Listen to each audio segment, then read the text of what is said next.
Shalom guys, hari ini aku mau berbagi cerita tentang apa sih yang kita rasakan di tengah-tengah hari ini. Kalau teman-teman tahu bagaimana Indonesia yang saat ini sedang memuncak kasus COVID dan ada begitu banyak mungkin hal yang membuat kita khawatir, ragu atau untuk hari depan yang akan kita jalani.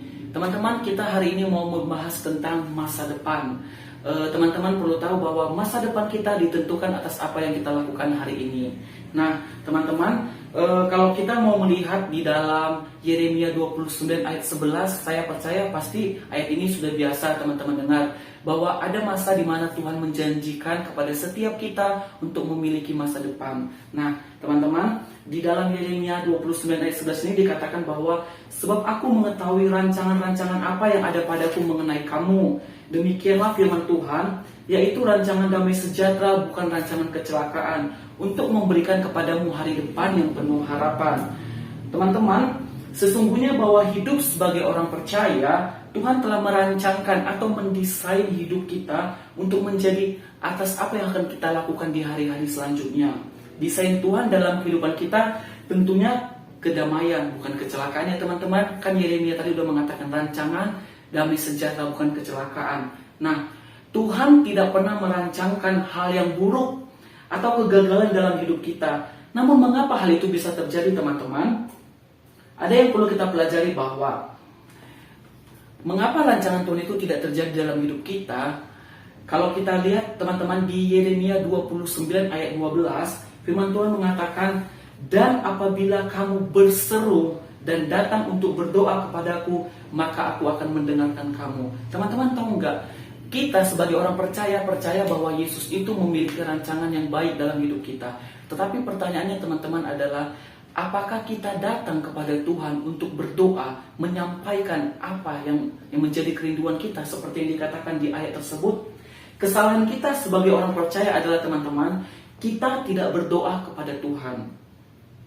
Atau kita berdoa kepada Tuhan tetapi tidak berseru kepada Tuhan. Teman-teman bisa melihat perseruan kita itu adalah ekspresi dari apa yang kita doakan kepada Tuhan. Teman-teman, berseru adalah ekspresi yang kita berikan kepada Tuhan terkait apa yang kita doakan.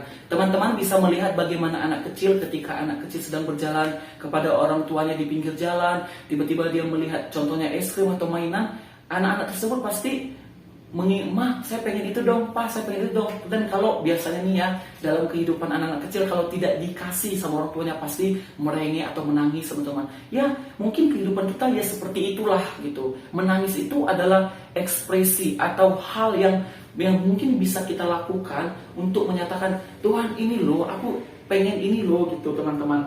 Nah, teman-teman harus tahu bahwa di dalam Yeremia 29 ayat 13 juga dikatakan, apabila kamu mencari aku, kamu akan menemukan aku. Nah, teman-teman, ada banyak orang Kristen yang percaya bahwa Yesus itu memiliki rancangan yang sempurna, rancangan yang ajaib, rancangan yang luar biasa dalam hidupnya. Tetapi, yang tadi sudah kita bahas bahwa kesalahan kita sebagai orang Kristen adalah kita tidak berdoa. Atau mungkin kita berdoa tetapi kita tidak berseru kepada Tuhan. Ya kita hanya cuma sekedar mengucapkan, ya Tuhan aku pengen ini, Tuhan aku pengen itu. Tapi apa? Kita tidak mencari wajahnya. Teman-teman, firman Tuhan berkatakan berdoa bukan hanya sekedar menyampaikan apa mau kita kepada Tuhan. Tapi sebenarnya kenapa Tuhan itu menyuruh kita berdoa? Bukankah Tuhan sudah mengetahui apa yang kita perlukan, apa yang kita inginkan? Sebenarnya teman-teman, Tuhan menyuruh kita berdoa supaya apa? Supaya kita memiliki hubungan, interaksi, atau komunikasi kita kepada Tuhan. Nah, teman-teman tahu kenapa Tuhan menginginkan kita berkomunikasi dengan Dia? Kenapa teman-teman? Karena sebenarnya di dalam kita menyampaikan doa kita kepada Tuhan, di situ kita sedang berkomunikasi. Contohnya teman-teman, kalau teman-teman sedang mengalami masalah dalam kehidupan ini, teman-teman pasti kayak contohnya lagi sendirian, lagi sepi atau lagi apapun kan, kadang-kadang teman-teman memerlukan seseorang kayak misalnya sahabat, teman untuk curhat gitu. Hey, misalnya aku lagi ini nih, gimana ya? Kita perlu untuk mendapatkan kayak ibaratnya inspirasi, masukan agar kita bisa keluar dari masalah ini. Nah, yang Tuhan inginkan juga teman-teman kepada setiap kita dalam setiap menghadapi masalah ini, yuk kita mau datang kepada Tuhan, yuk kita mau cerita kepada Tuhan. Tuhan tahu apa yang kita alami, tapi yang Tuhan inginkan adalah kita datang dong kepada Dia sebagai Tuhan pencipta kita, Tuhan yang sebagai Bapa kita. Tunjukkan bahwa kita itu sebagai anak di hadapan Tuhan, yaitu terbuka di dalam kehidupan kita. Nah, teman-teman, Tuhan ingin membangun hubungan dengan kita lewat apa yang kita doakan gitu teman-teman. Nah, teman-teman, cara satu-satunya yang Tuhan lakukan untuk membangun hubungan dengan kita adalah dengan doa. Berbicara, berkomunikasi dengan Tuhan. Berdoa dengan cara apa teman-teman?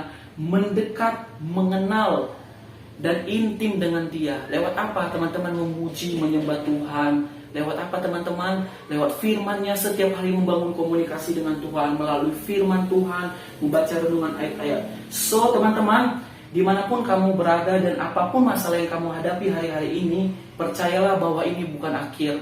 Saya tidak tahu mungkin permasalahan teman-teman seberat apa, dan teman-teman juga tidak tahu permasalahan yang saya alami, tapi kita mau sama-sama belajar. Kamu hanya perlu datang kepada Tuhan, berseru, mencari wajahnya lewat mengenal Dia melalui firman-Nya, dan bangun persekutuan dengannya. Maka kamu akan melihat rancangannya di hari-hari yang akan kamu lalui, dan kamu akan melihat bahwa jalannya itu sempurna. So teman-teman, tetap semangat and God bless you all.